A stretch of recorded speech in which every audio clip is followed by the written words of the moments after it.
গাছের সাথে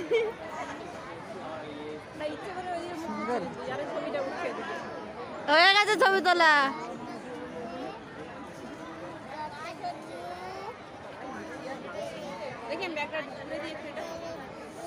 ফেলে দেবো ওই বাঘ বেরোচ্ছে ভিতর দিয়ে একটা গ্রুপ তুলবো খোলা জায়গা পেয়ে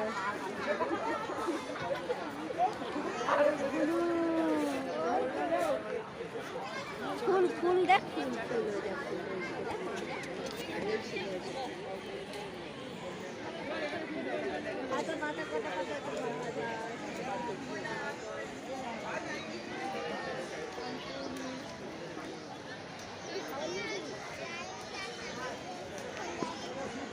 খুব ভালো সুন্দর ছবি উঠেছে। চলো টাটা টাটা করে দে টাটা।